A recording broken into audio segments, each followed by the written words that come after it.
Hello दोस्तों, I hope आप सब अच्छे होंगे। साथियों, हम लोग यूपी पीसीएस 2023 के लिए प्रैक्टिस सेट सोल्व कर रहे थे और इस वीडियो में हम जीएस वर्ड द्वारा पब्लिश किए गए टेस्ट सीरीज को सॉल्व करेंगे, जो कि आपके एग्जाम की दृष्टि से बहुत ही महत्वपूर्ण है। तो अगर आप लोग चैनल पर नए हैं तो सब्सक्राइब कर लीजिए और बेल आइकन को प्रेस कर लीजिए, जिससे वीडियो का नोटिफिकेशन प्रॉपरली आप लोगों तक पहुंचता रहे। इसके पहले हम लोगों ने ध्येय आईएएस द्वारा पब्लिश किए गए टेस्ट सीरीज को सॉल्व किए थे, जिसके अंतर्गत महत्वपूर्ण प्रश्न जो हैं, जिनके इर्द गिर्द परीक्षाओं में प्रश्न पूछे जाते हैं, उसको उनसे रिलेटेड जो है महत्वपूर्ण प्रश्न देखे थे। इस वीडियो में भी हम लोग महत्वपूर्ण प्रश्नों को सॉल्व करेंगे। तो अगर आप लोग चैनल पर नए हैं तो सब्सक्राइब जरूर कर लें और यह टेस्ट सीरीज इसी तरह चलता रहेगा आपके एग्ज़ाम तक, और आपके एग्ज़ाम जब तक कंडेंट नहीं हो जाता तब तक जो है ये टेस्ट सीरीज को सॉल्व कराया जाएगा, जिससे कि आप लोगों को एग्ज़ाम में थोड़ा बहुत लाभ मिल सके। तो रिवीजन करने के साथ साथ, तैयारी करने के साथ साथ जो है टेस्ट सीरीज को सॉल्व करते रहिए। चलिए इसी के साथ वीडियो की शुरुआत करते हैं। पहला प्रश्न देखिए, कुरिल द्वीप समूह निम्नलिखित में से किन दो देशों के मध्य विवाद का कारण है? इसका सही आंसर हो जाएगा साथियों ऑप्शन सी, रूस और जापान के मध्य जो है कुरिल द्वीप विवाद का कारण है। तो ऑप्शन सी जो है यह सही हो जाएगा। अगर हम कुरिल द्वीप की बात करें तो यह जापान का जो होकैडो के उत्तर में ओखोटस्क सागर और प्रशांत महासागर के मध्य में स्थित है। और होकैडो द्वीप, जैसा कि आपको पता है, जापान शहर या कह सकते हैं जापान देश का जो निर्माण होता है वह होकैडो, होन्शु, क्यूशु और शिकोकू, इन द्वीपों के मिलने से या इन चारों द्वीपों को सम्मिलित रूप से जापान कहा जाता है। ठीक है, या जापान का जो निर्माण होता है इन चारों द्वीपों के मिलने के बाद होता है। ठीक। और कुरिल द्वीप जो है यह रूस और जापान के मध्य विवाद का कारण है, यह भी याद रखिएगा, जिसको लेकर के इन दोनों के मध्य जो है तनाव बना रहता है। तो ऑप्शन सी सही हो जाएगा। नेक्स्ट देखिए, हाल ही में पूर्वोत्तर भारत के किन किन राज्यों के कुछ हिस्सों में से गृह मंत्रालय द्वारा armed forces special power act अर्थात अफेस्पा को हटा दिया गया है? इसका सही आंसर है ऑप्शन सी, असम, नागालैंड और मणिपुर से हाल ही में अफेस्पा को हटा लिया गया था। और यह अभी पूछ सकता है कि अफेस्पा को सबसे पहले इंट्रोड्यूस कब किया गया था, लागू कब किया गया था? यह जो है 1858 का कानून है। ठीक है, 1958 का।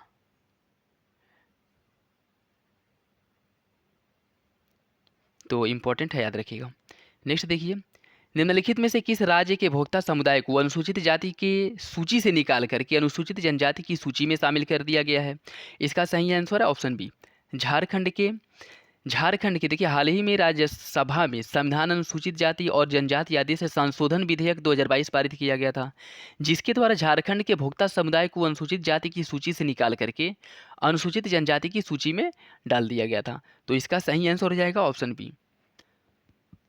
प्रायः सुर्खियों में रहे वन्नियार समुदाय निम्न में से किस राज्य से संबंधित है?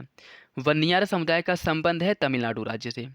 देखिए, तमिलनाडु राज्य से इनका संबंध है, और हाल ही में मद्रास हाईकोर्ट ने अपने पूर्ववर्ती फैसले को बरकरार रखते हुए, जिसमें उसने बयान दिया था कि बनियार समुदाय को दिए गए 10.5% आरक्षण को मद्रास हाईकोर्ट ने रद्द कर दिया था। बनियार तमिलनाडु के मोस्ट बैकवर्ड कम्युनिटी में से एक है। तो इसका जो सही आंसर है वो ऑप्शन सी है। या चर्चा में बना है तो पूछ सकता है कि इस समुदाय का संबंध किस राज्य से है? तो तमिलनाडु से बनियार समुदाय का संबंध है, इंपॉर्टेंट है, याद रखिएगा। समुद्री बचत समन्वय केंद्र एमआरसीसी के संबंध में निम्नलिखित में से कौन सा कथन सही नहीं है? यह भारत बांग्लादेश के बीच ज्ञापन समझौता है। एमआरसीसी को प्रत्येक देश में नौसेना या तटरक्षक द्वारा समन्वित किया जाता है। यह संयुक्त राष्ट्र के अंतर्राष्ट्रीय समुद्री संगठन का एक हिस्सा है। भारत में तटरक्षक बल एमआरसीसी के एजेंसी स्थित है। आपको बताना है इसमें से कौन सा कथन गलत है। इसका सही आंसर है ऑप्शन ए। यह जो अगर बात करें तो भारत और श्रीलंका के मध्य यह समझौता हुआ है, न कि भारत और बांग्लादेश के मध्य। और यह समझौता जो है कोलंबो में भारत इलेक्ट्रॉनिक लिमिटेड बेल के अंतर्गत एमआरसी स्थापित करने हेतु एक समझौते ज्ञापन पर हस्ताक्षर किया गया था, जिसमें एमआरसीसी के संबंध में यह कुछ निर्णय लिए गए थे। तो यह जो समझौता है वह भारत और श्रीलंका के मध्य है। तो ऑप्शन ए जो है वो सही हो जाएगा, याद रखिएगा। सुर्खियों में रहे कफाला सिस्टम जो है, इसका संबंध निम्नलिखित में से किससे है? कर्नाटक के पारंपरिक भैंस दौड़ खेल से, नॉर्थ कोरिया में बढ़ती प्रशासनिक अराजकता से, मध्य पूर्व के देशों में सस्ते श्रम उपलब्ध कराने वाली यह एक प्रणाली है, या फिर श्रीलंका में हुए आंतरिक विद्रोह को कुचलने के लिए तैयार किए गए सरकार का एक मिशन है? इसका सही आंसर हो जाएगा ऑप्शन सी, यह मध्य पूर्व के देशों में सस्ते श्रम उपलब्ध कराने वाली प्रणाली है। तो कफाला क्या है? कफाला जो है एक स्पॉन्सरशिप प्रणाली है जो प्रवासी श्रमिकों और उनके स्थानीय प्रयोजकों या जो काफिल होते हैं, मतलब काफिले को उसका पालन पोषण करता है। और यह मध्यपूर्व के कई देश इस सिस्टम का पालन करते हैं और यह सिस्टम इन देशों में सस्ते श्रम की मांग को पूरा भी करता है। तो ऑप्शन सी जो है वह सही हो जाएगा। नेक्स्ट क्वेश्चन देखिए, निम्नलिखित में से किस राज्य के मदुरै मल्ली नामक फूल को जीआई टैग हाल ही में दिया गया है? मदुरै मुल्ली नामक फूल को जीआई टैग प्रदान किया गया है। जिस फूल का संबंध किस राज्य से है आपको ये बताना है। इसका जो सही आंसर साथियों वो हो जाएगा ऑप्शन बी। तमिलनाडु के मदुरै मल्ली नामक फूल को हाल ही में जीआई टैग प्रदान किया गया है। तो ऑप्शन बी जो है वो सही हो जाएगा। हाल ही में किस संस्था एजेंसी द्वारा state world population 2022 state of world population report 2022 जारी किया गया है? इसका जो सही आंसर हो जाएगा ऑप्शन डी, अंतर्राष्ट्रीय संयुक्त राष्ट्र जनसंख्या कोष जो है इसके द्वारा state of world population report 2022 जारी किया गया था। तो ऑप्शन डी जो है वह सही हो जाएगा। संयुक्त राष्ट्र जनसंख्या कोष या यूएनएफपीए द्वारा state of world population report 2022 जारी किया गया था, जिसका शीर्षक है seeing the unseeing the case for action in neglected crisis of unintended pregnancy unintended pregnancy. तो और इसे जो कह सकते हैं कि स्लोगन के साथ जो है रिपोर्ट प्रकाशित किया गया था। तो ऑप्शन डी जो है वो सही है। संयुक्त राष्ट्र जनसंख्या कोष द्वारा state of world population report 2022 जारी किया गया है, या कह सकते हैं कि यह रिपोर्ट इसके द्वारा जारी किया जाता है। अंतर्राष्ट्रीय दूरसंचार संघ आईटीयू के संदर्भ में कौन सा कथन सही है? यह आईटीयू नहीं है, आईटीयू है, ठीक है। इसके संदर्भ में पूछ रहा है कौन सा कथन सही है। इसकी स्थापना 1865 में किया गया था। यह सूचना एवं संचार के लिए विश्व बैंक की एक एजेंसी है। भारत इसका 1952 से नियमित सदस्य है और इसका मुख्यालय बेल्जियम में है। इसमें आपको बताना है कौन सा आंसर सही है। इसका जो सही आंसर है वो हो जाएगा ऑप्शन ए, पहला और तीसरा सही है। इसमें पहला तीसरे की अगर हम बात करें तो इसकी स्थापना 1865 में हुई थी और भारत इसका 1952 से नियमित रूप से सदस्य है। यह दोनों सही है, जबकि यह सूचना एवं संचार के लिए विश्व बैंक की एजेंसी है, यह गलत है। और इसका मुख्यालय बेल्जियम में है, यह भी गलत है। ठीक है, तो अगर हम बात करें तो हाल ही में अंतर्राष्ट्रीय दूरसंचार संघ की प्रशासन और प्रबंधन पर परिषद की स्थायी समिति के नेतृत्व में इसकी वो की गई थी, रिपोर्ट आई थी और इसकी जो स्थापना वो 1865 में हुई थी। और यह सूचना और संचार के लिए संयुक्त राष्ट्र की विशेष एजेंसी है, न कि विश्व बैंक की। यह संयुक्त राष्ट्र की एजेंसी है। और अगर रही इसके मुख्यालय की बात करें, इसका मुख्यालय स्विट्जरलैंड के जिनेवा में स्थित है, न कि बेल्जियम में। तो ऑप्शन ए जो है वो सही हो जाएगा। निम्नलिखित में से कौन सा राज्य रबी खरीफ सीजन में किसानों को वास्तविक समय में डिजिटल जे फार्म प्रदान करने वाला देश का पहला राज्य बना है? डिजिटल जे फार्म प्रदान करने वाला देश का पहला राज्य बना है पंजाब। ऑप्शन सी सही है। हाल ही में पंजाब रबी खरीफ सीजन से किसानों को वास्तविक समय में डिजिटल जे फार्म प्रदान करने वाला देश का पहला राज्य बन गया है। तो ऑप्शन सी जो है वो सही है। हाल ही में केंद्र सरकार ने ग्रीन ओपन एक्सेस नियम 2022 को अधिसूचित किया और यह निम्नलिखित में से किस क्षेत्र से संबंधित है? कृषि क्षेत्र में वैज्ञानिक गतिविधियों को बढ़ावा देने के, अपशिष्ट से ऊर्जा संयंत्रों सहित हरित ऊर्जा की उत्पादन, खरीद, खपत को बढ़ावा देने से संबंधित है, ग्रहों की स्थिति के विवरण हेतु नासा के मिशन से इसका संबंध है, रेलवे लाइन के आसपास हरित पट्टी के निर्माण से इसका संबंध है। बताइए इसका सही आंसर क्या है? इसका सही आंसर साथियों ऑप्शन बी, यह जो है अपशिष्ट से ऊर्जा संयंत्रों सहित हरित ऊर्जा के उत्पादन, खरीद और उसकी खपत को बढ़ावा देने से संबंधित है। तो ऑप्शन बी जो है वो सही है। नेक्स्ट देखिए, हाल ही में राष्ट्रीय डेटा गवर्नेंस फ्रेमवर्क नीति 2022 किसके द्वारा जारी की गई? राष्ट्रीय डेटा गवर्नेंस फ्रेमवर्क नीति 2022 किसके द्वारा जारी किया गया है? यह जारी किया गया है इलेक्ट्रिक एवं आईटी मंत्रालय द्वारा। ऑप्शन सी सही है। सुर्खियों में रहे रामा जनजाति समुदाय निम्न में से किस राज्य से संबंधित है? रामा जनजाति जो है इसका संबंध है असम से। तो ऑप्शन ए सही हो जाएगा। देखिए, रामा जनजाति जो है यह है कि तिब्बती वर्मन समुदाय से संबंधित है और यह निचले असम के गारो पहाड़ी और पश्चिम बंगाल के दुआर क्षेत्र में रहती हैं। यह जनजाति कृषि पर आधारित, इनका जो जीवन है वो कृषि पर आधारित है। और हाल ही में रामा जनजाति समुदाय द्वारा बैकहो त्यौहार मनाया गया था और यह त्यौहार अधिक मात्रा में फसल के उत्पादन और बेहतर स्वास्थ्य वाले फसल के मौसम को लाने के लिए प्रतिवर्ष मनाया जाता है। तो इनकी इस जनजाति द्वारा अर्थात रामा जनजाति द्वारा बैखो त्यौहार मनाया गया था। तो ये पूछ सकता है, इंपॉर्टेंट है, ठीक है। जनजाति से रिलेटेड क्वेश्चंस बनते रहते हैं, तो आप लोग याद रखिएगा। चर्चा में रहे एक्स्ट्रा न्यूट्रल अल्कोहल के संदर्भ में निम्न कथनों पर विचार कीजिए। यह गन्ना प्रसंस्करण के अपशिष्ट सिरा से बनता है। यह गंधहीन और स्वादहीन होता है तथा इसमें अल्कोहल की जो मात्रा है वो 95% से अधिक होती है। इसका उपयोग सौंदर्य प्रसाधन में भी किया जाता है। इसमें पूछ रहा है कौन सा कथन सही है। इसका जो सही आंसर साथियों वो हो जाएगा ऑप्शन डी। तीनों विकल्प सही सुमेलित हैं। एक्स्ट्रा न्यूट्रल अल्कोहल जो है चीनी उद्योग का एक उत्पाद है जो गन्ना प्रसंस्करण के अपशिष्ट अर्थात सीरा से बनता है और यह खाद्य श्रेणी की एक रंगहीन अल्कोहल है जिसमें कोई अशुद्धि नहीं पाई जाती है और इसमें अल्कोहल की मात्रा 95% पाई जाती है। ठीक है, तो इम्पोर्टेंट है, याद रखिएगा। पट्टचित्र पेंटिंग के संदर्भ में निम्नलिखित कथनों पर विचार कीजिए। यह मध्य प्रदेश की सबसे पुरानी पेंटिंग है। पट्टचित्र पेंटिंग बाँस की पतली पट्टियों से बनाई जाती है और यह विशेष रूप से जगन्नाथ एवं वैष्णव संप्रदाय से प्रेरित है। बताइए इसका सही आंसर क्या होगा। इसका सही आंसर साथियों ऑप्शन डी, तीसरा सही है। इसमें देखिए अगर आप लोग थोड़ा दिमाग लगाएंगे तो समझ में आएगा कि जगन्नाथ और वैष्णव संप्रदाय, अगर जगन्नाथ, ये जगन्नाथ मंदिर कहाँ पे है, दक्षिण में है, और यह क्या कह रहा है कि ये मध्य प्रदेश की सबसे पुरानी पेंटिंग है, तो इन दोनों में खुद ही विरोधाभास हो गया है। तो या तो ये इसमें एक सही होगा या तीन सही होगा। तो इससे जो है आप थोड़ा बहुत दिमाग लगा करके अगर क्वेश्चन ना भी आता हो तो अगर अच्छे से इत्मीनान से सोचेंगे तो आप उसे सॉल्व कर लेंगे। ठीक है, तो देख लीजिएगा इसमें तीन जो है वो सही है, केवल तीसरा, बाकी दोनों विकल्प गलत हैं। अगर इसकी बात करें तो जून 2022 में ओडिशा के मुख्यमंत्री नवीन पटनायक द्वारा वेटिकन सिटी में संत पोप फ्रांसिस से मुलाकात की गई, उन्हें एक पट्टचित्र पेंटिंग जो है भेंट की गई थी। पट्टचित्र पेंटिंग की बात करें तो यह ओडिशा की सबसे पुरानी पेंटिंग है जिसकी उत्पत्ति 12वीं शताब्दी के आसपास मानी जाती है और यह पेंटिंग कपड़े के एक टुकड़े पर बनाया जाता है और यह चित्र हिंदू पौराणिक कथाओं पर आधारित है और यह विशेष रूप से जगन्नाथ और वैष्णव संप्रदाय से संबंधित है। तो पहला भी गलत हो जाता है जिसमें यह कहा गया है कि मध्य प्रदेश से संबंधित है, और दूसरा गलत हो जाता है जिसमें यह कहा गया है कि यह बाँस की कूची से बनाया जाता है, बाँस का जो ब्रश होता है उससे बनाया जाता है, जबकि इसमें ऐसा कुछ नहीं है, यह कपड़े की जो पतले कपड़े होते हैं उनके टुकड़े पर बनाया जाता है।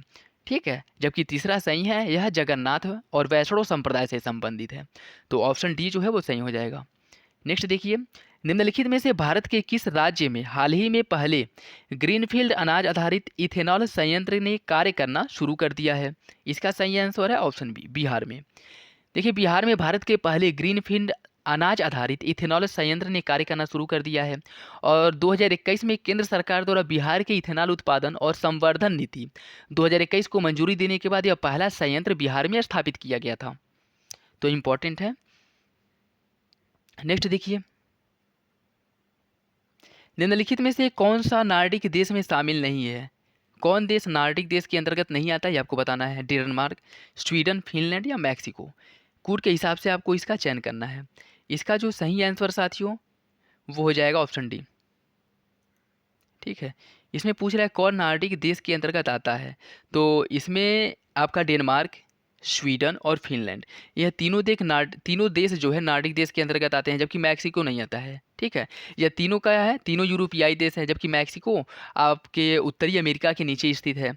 तो ऐसे भी आप लोग समझ सकते हैं कि यह तीनों देश नार्डिक देश मिल करके बनाते हैं। तो ऑप्शन डी जो है वो सही हो जाएगा। नेक्स्ट देखिए, विश्व प्रेस स्वतंत्रता सूचकांक 2022 के संदर्भ में निम्न कथनों पर विचार कीजिए। इसे रिपोर्टर्स विदाउट बॉर्डर द्वारा प्रकाशित किया जाता है।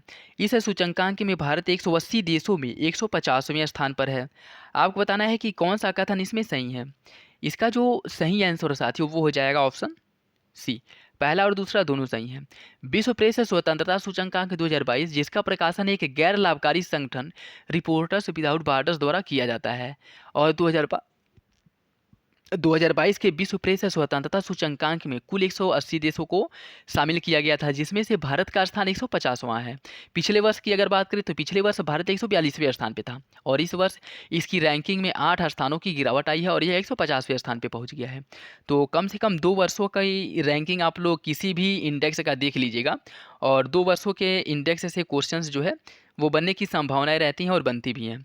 तो इम्पोर्टेंट है। नेक्स्ट देखिए, निम्नलिखित में से किसके द्वारा हाल ही में विश्व वन स्थिति 2022 जारी किया गया है। बताइए इसका सही आंसर क्या होगा?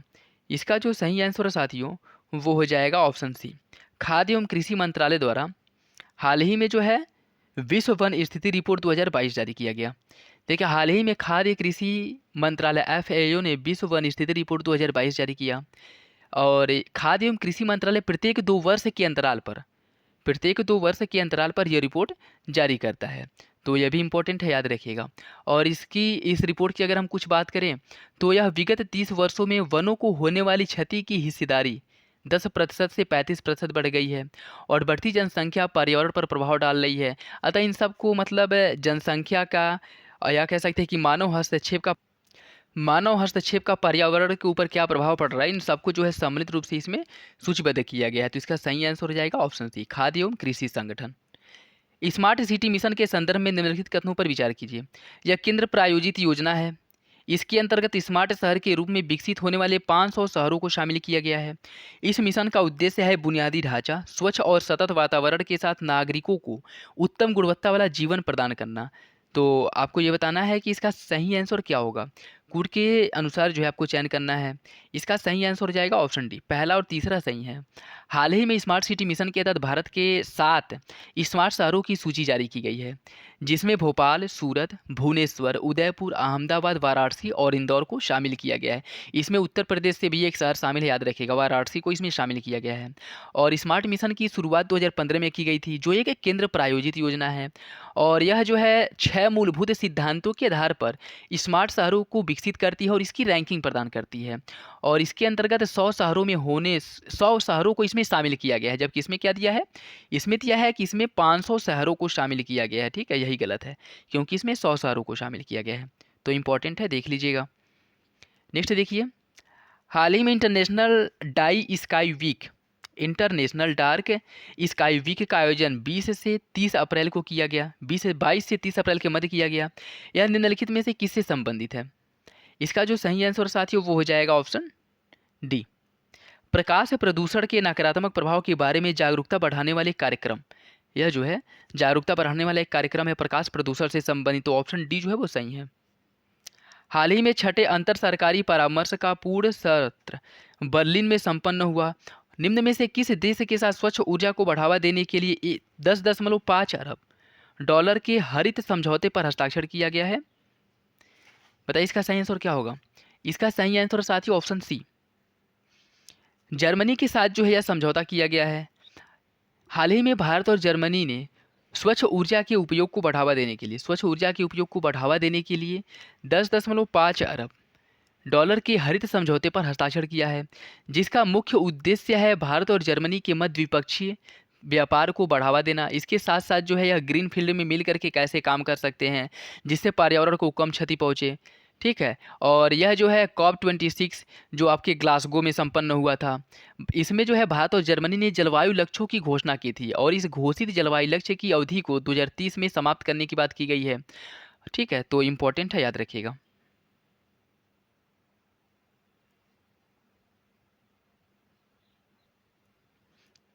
इसका सही आंसर हो जाएगा ऑप्शन सी, जर्मनी सही आंसर है। निम्नलिखित में से कौन सा देश चीन और अमेरिका के बाद वर्ष 2021 में तीसरा सर्वाधिक नवीकरणीय ऊर्जा क्षमता स्थापित करने वाला देश बन गया है? इसका सही आंसर है ऑप्शन डी, भारत जो है इसमें तीसरे स्थान पे है, इसलिए यह इंपॉर्टेंट है। हाल ही में केंद्रीय मंत्रिमंडल ने IMT 5G स्पेक्ट्रम की कितने गीगाहर्ट्ज से अधिक की नीलामी 20 वर्ष की अवधि के लिए की है? इसका सही आंसर है ऑप्शन बी, 75 गीगाहर्ट्ज जो है इससे अधिक की नीलामी 20 वर्षों की अवधि के लिए की है। तो ऑप्शन बी जो है वह सही है। नेक्स्ट देखिए, हाल ही में किस संस्था द्वारा विश्व प्रतिस्पर्धात्मकता सूचकांक 2022 जो है वह जारी किया गया है? इसका सही आंसर है option B, institute of management development द्वारा यह रिपोर्ट जारी किया गया है। विश्व प्रतिस्पर्धात्मकता सूचकांक 2022 सूचकांक के साथ साथ कभी कभी उसका प्रकाशन किसके द्वारा किया जाता है या रिपोर्ट कौन सी संस्था जारी करती है, ये भी पूछ लेता है। तो आप लोग याद रखिएगा, क्वेश्चन कहीं से भी बने बस आप लोग उसे सॉल्व कर ले। ठीक है, नेक्स्ट देखिए, प्राय सुर्खियों में रहे जस्ट ट्रांजिशन प्रभाग के संदर्भ में निम्न कथनों पर विचार कीजिए। इसका गठन रिजर्व बैंक ऑफ इंडिया द्वारा किया गया था। इसके तहत आर्थिक रूप से शुष्क ईंधन पर निर्भर क्षेत्रों के लिए अस्थायी कोयला खान बंद करने की योजना का प्रारूप तैयार किया जाएगा। आपको उपयुक्त कथनों में से सही आंसर का या सही कथन का चुनाव करना है। इसका सही आंसर है ऑप्शन बी, दूसरा सही है, पहला गलत। हाल ही में केंद्रीय कोयला मंत्रालय ने पहली बार जस्ट ट्रांजिशन प्रभाग का गठन किया है और यह प्रभाग आर्थिक रूप से शुष्क ईंधन पर निर्भर है। और बाकी जो भी बताए गए हैं ये सब जो है इसके संदर्भ में सही है, जबकि इसमें क्या कहा है कि यह बैंक ऑफ इंडिया द्वारा इसका जो है कि इसका गठन रिजर्व बैंक ऑफ इंडिया द्वारा किया गया है, यह गठन गलत है। ठीक है, इसे केंद्रीय कोयला मंत्रालय द्वारा जस्ट ट्रांजिशन प्रभाग का गठन किया गया है, न कि रिजर्व बैंक ऑफ इंडिया द्वारा। दूसरा कथन सही है, याद रखिएगा। हाल ही में चर्चा में रहे कोडवा समुदाय के संदर्भ में निम्नलिखित कथनों पर विचार कीजिए। यह मध्य प्रदेश में पाया जाने वाला एक छोटा समुदाय है। दहेज प्रथा की अनुपस्थिति, विवाह में पुजारी की कोई भूमिका नहीं होनी आदि इन रीति रिवाजों और अनुष्ठानों के कारण यह चर्चा में बनी थी। तो आपको कथन से जो है उपयुक्त जो कथन दिए गए हैं उसे सही आंसर का चुनाव करना है। इसका सही आंसर साथी ऑप्शन बी, दूसरा सही है लेकिन पहला गलत है। कोरवा एक छोटा समुदाय है जो कर्नाटक के कोडागु अर्थात कुर्ग जिले से संबंधित है, न कि मध्य प्रदेश से। जबकि इसमें क्या कह रहा है कि इसका संबंध है मध्य प्रदेश से, यह गलत है। यह जो समुदाय है या फिर से यह जो जाति है यह कर्नाटक में पाई जाती है। ठीक, और इसमें यह रीति रिवाज देखने को मिलता है। और यह कोडावा जो है मुख्यतः कह सकते हैं कि यह तालुक की योद्धा जनजाति से संबंधित है, जिसके अंतर्गत 3 जातियां आती हैं। एक है कोडावा, दूसरा है मोपला और तीसरा है कोडगु गौड़ा। यह जनजातियां हैं और इन जनजाति जो है अपनी रीति रिवाजों के लिए फेमस हैं। जैसे इनका जो रीति रिवाज है कि दहेज प्रथा का बिल्कुल भी प्रयोग नहीं किया जाता है और विवाह में पुजारी वर्ग की जो भूमिका है वह नगण्य या कह सकते हैं कि होती ही नहीं है। और सांस्कृतिक में विश्वास रखते हैं, जैसे संस्कृति प्रकृति के जो है नज़दीक जाकर के अपने कल्चर को अपने जो संस्कृति है उसको आगे बढ़ाना और फिर से अपने जो सामुदायिक क्या कह सकते हैं सामाजिक जो कार्य है अनुष्ठान है वह किया जाता है। तो इनका संबंध कर्नाटक से है, याद रखिएगा। नेक्स्ट देखिए, हाल ही में हैश द्वीप अपने 50 वर्ष पुराने विवाद को लेकर के चर्चा में रहा। हैश द्वीप को लेकर के यह विवाद किन 2 देशों के मध्य चर्चा का कारण बना है? इसका सही आंसर है ऑप्शन डी, कनाडा और डेनमार्क के मध्य जो है यह एक विवाद है। हैश द्वीप को लेकर के कनाडा और डेनमार्क के मध्य विवाद है जो 50 वर्ष पुराना है। निम्नलिखित में से किस राज्य में साओ जोआओ उत्सव का आयोजन किया जाता है? इसका सही आंसर है ऑप्शन डी, गोवा में। गोवा राज्य में साओ जोआओ उत्सव का आयोजन धूमधाम से किया जाता है और इस उत्सव में फूलों तथा फलों से बने मुकुटों का मतलब प्रदर्शन किया जाता है। ठीक है, और इन सबको जो है पहन करके या फिर से प्रदर्शनी इनकी निकाल करके यह महोत्सव मनाया जाता है। तो इम्पोर्टेंट है, देख लीजिएगा, साओ जोआओ उत्सव गोवा से संबंधित है। नेक्स्ट देखिए, प्रधानमंत्री गरीब कल्याण अन्न योजना PMGKAY के संदर्भ में निम्नलिखित कथनों पर विचार कीजिए। यह एक निःशुल्क खाद्यान्न योजना है। इस योजना की अवधि 2026 तक के लिए बढ़ा दी गई है। इस योजना के तहत 81 लाख लोगों को प्रति माह 5 किलो तक की मुफ्त चावल और गेहूं तथा 1 किलो साबुत चना प्रदान किया जाता है। आपको बताना है कौन सा कथन सही है। इसका जो सही आंसर साथियों वो हो जाएगा ऑप्शन ए। ठीक है, पहला सही है जबकि अन्य दोनों विकल्प गलत है। देखिए, हाल ही में वित्त मंत्रालय के अधीन व्यय विभाग ने प्रधानमंत्री व्यय विभाग द्वारा ये जो प्रधानमंत्री गरीब कल्याण अन्न योजना है इसके तहत जो निःशुल्क खाद्यान्न का वितरण किया जाता है, इस योजना को सितंबर 2022 से आगे न बढ़ाने का सुझाव दिया है। ठीक है, तो दूसरा जो है यह तो वैसे भी गलत है, जिसे कहा गया कि 2026 तक इसे बढ़ाया गया है, यह गलत है क्योंकि 2022 में इसे बंद कर दिया गया है। ठीक है, और इसके तहत जो है 5 किलो चावल, गेहूँ और 1 किलो साबुत चना प्रदान किया जाता है और 81 करोड़ से अधिक लोग इसके अंतर्गत शामिल हुए हैं। ठीक है, तो इम्पोर्टेंट है, याद रखिएगा।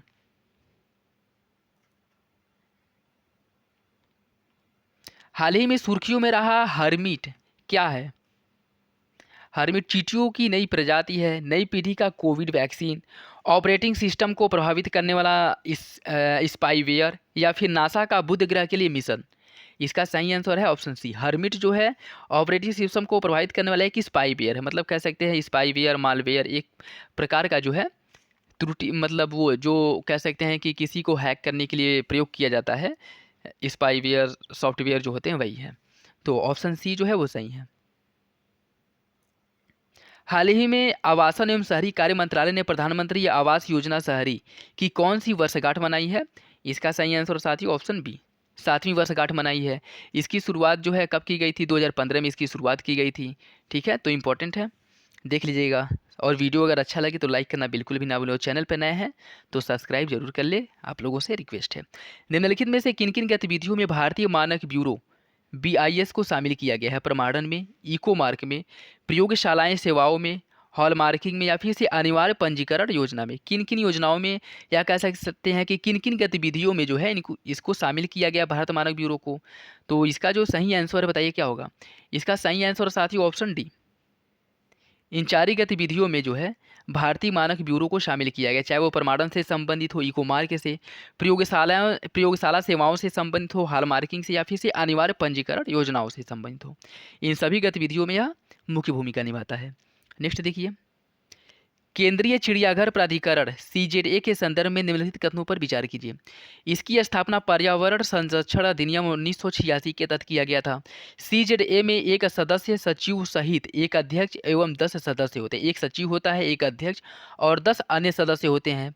भारत में प्रत्येक चिड़ियाघर को अपने संचालन के लिए CZA की मंजूरी की आवश्यकता होती है। आपको बताना है कि कौन सा कथन इसमें सही है। इसका सही आंसर है ऑप्शन बी। 2 और 3 सही है, जबकि अन्य विकल्प गलत है। देखिए, हाल ही में पर्यावरण, वन और जलवायु परिवर्तन मंत्रालय ने केंद्रीय चिड़ियाघर प्राधिकरण के प्रस्ताव को मंजूरी दिया है, जिसे वन संरक्षण अधिनियम 1980, और इसमें क्या कह रहा है कि वन संरक्षण अधिनियम 1986, ठीक है, जबकि यह वन संरक्षण अधिनियम 1980 के अंतर्गत आता है। ठीक है, 1980 के अंतर्गत आता है, न कि 1986 के अंतर्गत। तो पहला जो है वह गलत हो गया। ठीक है, और उसके बाद अगर हम बात करें तो यह जो है इसका अनुमोदन चिड़ियाघर को वानिकी गतिविधियों मनाने पर, या फिर से उसकी देखरेख करने के लिए गतिविधि को प्रस्तावित करने का प्रस्ताव दिया जाता है। वन्यजीव संरक्षण 1972 देश के समृद्ध जैव विविधता के संरक्षण में राष्ट्रीय प्रयास की सहायता को मंजूरी देता है। CZA में एक अध्यक्ष होता है, 10 सदस्य और एक सचिव होता है, तो इसलिए यह सही है। और भारत में प्रत्येक चिड़ियाघर के संचालन के लिए CZA की मंजूरी आवश्यक होती है। ठीक है, जबकि दूसरे में क्या कह रहा है कि CZA में 10 सदस्य ऐसे ही हैं, और भारत में प्रत्येक चिड़ियाघर को अपनी इसके लिए मतलब संचालन के लिए इसके मंजूरी की आवश्यकता होती है। दोनों विकल्प जो है वह सही है, तो इसका सही आंसर ऑप्शन बी हो जाएगा। पहला गलत है, जबकि दूसरा और तीसरा सही है। निम्नलिखित में से कौन सा देश हाल ही में चीन को पीछे छोड़कर के भारत का शीर्ष व्यापारिक भागीदार बन गया है? इसका सही आंसर साथियों ऑप्शन ए, अमेरिका। हाल ही में कौन सा राज्य उत्तर प्रदेश को पीछे छोड़ते हुए देश का शीर्ष चीनी उत्पादक राज्य बन गया है? इसका सही answer option D, Maharashtra. Important है, पूछ सकता है। हाल ही में वानुआतू ने जलवायु आपातकाल की घोषणा की है, और वानुआतू की भौगोलिक स्थिति कहाँ है? इसका सही आंसर है ऑप्शन डी, यह दक्षिण पश्चिम प्रशांत महासागर में स्थित एक देश है जो जलवायु आपातकाल की घोषणा की है। हाल ही में किस देश में चुनो और अपनाओ आधारित इंडो पैसिफिक इकोनॉमिक फ्रेमवर्क का प्रस्ताव पेश किया गया है? यह किया गया अमेरिका में। ऑप्शन बी सही है। माइग्रेशन इन इंडिया 2020-21 के संदर्भ में निम्नलिखित कथनों पर विचार कीजिए। यह सांख्यिकी एवं कार्यक्रम कार्यान्वयन मंत्रालय द्वारा जारी किया जाता है। रिपोर्ट के अनुसार 2020-21 में पुरुषों की तुलना में महिलाओं में प्रवासन दर अधिक रहा था। आपको बताना है कि कौन सा कथन सही है। इसका सही आंसर ऑप्शन सी, दोनों विकल्प सही हैं। नेक्स्ट देखिए, हाल ही में 5वां वुमेन ट्रांसफॉर्मिंग इंडिया अवार्ड 2022 का आयोजन निम्नलिखित में से किस संस्था द्वारा किया गया था? इसका आयोजन किया गया था नीति आयोग द्वारा। ऑप्शन सी सही है। नीति आयोग द्वारा 5वां वुमेन ट्रांसफॉर्मिंग इंडिया अवार्ड 2022 प्रदान किया गया है, और इसके अंतर्गत कुछ महत्वपूर्ण हस्तियों को सम्मानित किया गया, जैसे पुदुचेरी की पूर्व राज्यपाल किरण बेदी, संयुक्त राष्ट्र के पूर्व सहायक महासचिव लक्ष्मीपुरी, DRDO की वैमानिकी प्रणाली की जो महानिदेशक हैं डॉक्टर टेसी थॉमस, और SBI के पूर्व अध्यक्ष अरुंधति भट्टाचार्य, नैसकॉम की अध्यक्ष देवजानी घोष और प्रसिद्ध गायिका इला अरुण को सम्मानित किया गया। तो पूछ सकता है कि इसके अंतर्गत ट्रांसफॉर्मिंग इंडिया अवार्ड 2022 किसे दिया गया है? अब ये 4 ऑप्शन देकर के पूछ सकता है कि इसमें से किसको नहीं दिया गया है, तो याद रखिएगा। ठीक है, यह कुछ लोग हैं जिन्हें यह पुरस्कार प्रदान किया गया है। हाल ही में भारत का 7वां भारत फार्मास्यूटिकल और चिकित्सा उपकरण सम्मेलन 2022 का आयोजन कहाँ किया गया था? इसका आयोजन हुआ था नई दिल्ली में। देखिए, 7वां फार्मास्यूटिकल और चिकित्सा उपकरण सम्मेलन 2022 का आयोजन डॉक्टर अंबेडकर इंटरनेशनल सेंटर नई दिल्ली में किया गया था। और फार्मा जो 2022 की थीम क्या है? भारतीय फार्मा 2022 की थीम है इंडिया परफॉर्मिंग 2047, भारत के लिए भविष्य के लिए परिवर्तनकारी एजेंडा। ठीक है। इंडिया फार्मा विजन 2047 भविष्य के लिए परिवर्तन एजेंडा, यह जो है इसकी थीम थी और नई दिल्ली में इसका आयोजन किया गया था। निम्नलिखित में से कौन सा है कि सही सुमेलित नहीं है? प्रमुख दिवस दिए गए और तिथि दी गई है। राष्ट्रीय डेंगू दिवस मनाया जाता है 16 मई को। राष्ट्रीय प्रौद्योगिकी दिवस मनाया जाता है 11 मई को। अंतर्राष्ट्रीय नर्स दिवस 15 मई को और अंतर्राष्ट्रीय प्रतिनिधि दिवस 25 अप्रैल को। बताइए इसका सही आंसर क्या है? इसका सही आंसर है ऑप्शन सी। सी जो है वो सही सुमेलित नहीं है, जबकि अन्य तीनों विकल्प सही सुमेलित है। अंतर्राष्ट्रीय नर्स दिवस जो है यह मनाया जाता है 12 मई को, 12 मई को, न कि 15 मई को। तो ऑप्शन सी जो है वो गलत है। हाल ही में कैबिनेट ने क्वार हाइड्रो इलेक्ट्रिक प्रोजेक्ट को मंजूरी प्रदान की है। यह निम्नलिखित में से किस नदी पर स्थापित किया जाएगा? इसका सही आंसर है ऑप्शन डी, चीनाब नदी पर। इसकी स्थापना जो है चीनाब नदी पर की जाएगी और जम्मू कश्मीर में। तो इम्पोर्टेंट है, याद रखिएगा। नदी पूछ सकता है बेसिकली कि किस नदी पर जो है इसकी स्थापना की जाए, किस नदी पर इसका निर्माण किया जा रहा है, तो वो याद रखिएगा, ठीक है। आयुष्मान भारत योजना के संदर्भ में निम्न में से कौन सा कथन सही नहीं है? इस योजना की शुरुआत 2018 में की गई थी। इसकी शुरुआत की गई थी 2018 में और यह स्वास्थ्य एवं परिवार कल्याण मंत्रालय की पहल है। इसे लाभार्थियों को सामाजिक आर्थिक जनगणना डेटाबेस से चुना जाएगा। इसका लक्ष्य प्रति परिवार 50,000 रुपये का स्वास्थ्य कवर प्रदान करना है। बताइए इसका सही आंसर क्या होगा? इसका जो सही आंसर है साथियों वो हो जाएगा ऑप्शन डी। डी जो है यह गलत है। देखिए हाल ही में केंद्रीय सूक्ष्म डी जो है वो गलत है। देखिए 30 अप्रैल 2022 को आयुष्मान भारत दिवस मनाया गया है और इसे दो तरह से लक्ष्यों को प्राप्त करने की बात की गई है। इसमें इसकी शुरुआत अगर बात करें 2018 में की गई थी और 2022 में इसके तहत 5 लाख तक की स्वास्थ्य कवरेज दिया जाता है, न कि 50,000 की। इसमें क्या कह रहा है कि प्रति वर्ष 50,000 रुपये का स्वास्थ्य कवर दिया जाता है। यही गलत है, ठीक है, क्योंकि यह 50,000 नहीं 5 लाख रुपये है। नेक्स्ट देखिए, हाल ही में किस केंद्रीय मंत्रालय ने स्मारक कार्यक्रम इंटरप्राइज इंडिया का शुभारंभ किया है? इसका सही आंसर है ऑप्शन डी, सूक्ष्म लघु और मध्यम मंत्रालय द्वारा। सूक्ष्म लघु और मध्यम मंत्रालय द्वारा इसकी शुरुआत की गई है। तो ऑप्शन डी सही हो जाएगा। हाल ही में एशिया का सबसे बड़ा अंतर्राष्ट्रीय खाद्य और आतिथ्य मेला आहार 2022 का आयोजन निम्न में से कहाँ पर किया गया? इसका आयोजन किया गया था नई दिल्ली में। हाल ही में राष्ट्रपति रामनाथ कोविंद द्वारा उत्तर प्रदेश के किस स्थान पर संत कबीर अकादमी और अनुसंधान केंद्र का उद्घाटन किया गया है? इसका सही आंसर है ऑप्शन बी, मगहर, जो संत कबीर नगर की समाधि स्थल जहाँ पे है। तो ऑप्शन बी सही है। निम्नलिखित कथनों पर विचार कीजिए। यह पर्व त्यौहार दिए गए और यह संबंधित राज्य। शीतल षष्ठी का आयोजन उड़ीसा में किया जाता है। उन्मेष का आयोजन शिमला में। खीर भवानी मेला नागालैंड में। बताइए इसमें सही आंसर क्या है? कौन सही इसमें पूछ रहा है कौन सही सुमिलित नहीं है, तो इसका सही आंसर हो जाएगा ऑप्शन बी, तीसरा सही सुमिलित नहीं है, ठीक है। क्योंकि देखिए अंतर्राष्ट्रीय साहित्य उत्सव उन्मेष जो 16 से 18 जून 2022 को शिमला में मनाया गया था, ठीक। और दूसरा जो शीतल षष्ठी है इसका आयोजन उड़ीसा में किया जाता है। खीर भवानी मेला का आयोजन जो है वह श्रीनगर में किया जाता है, ठीक है, न कि आपके कहाँ दिया है, नागालैंड में। और यह जो है कह सकते हैं कि शिवरात्रि के समय जो है भगवान शिव की आराधना से, उनकी पूजा से संबंधित है, ठीक है। और श्रीनगर में स्थित प्रसिद्ध मंदिर जो राज्ञा देवी की स्थान पर जो है इसका आयोजन किया जाता है। तो इम्पोर्टेंट है, याद रखिएगा। नेक्स्ट देखिए, निम्नलिखित में से किस स्थान पर भारत पहली आदिवासी स्वास्थ्य वेधशाला के निर्माण के लिए एक समझौते ज्ञापन पर हस्ताक्षर किया है? इसका सही आंसर है ऑप्शन डी, ओडिशा में।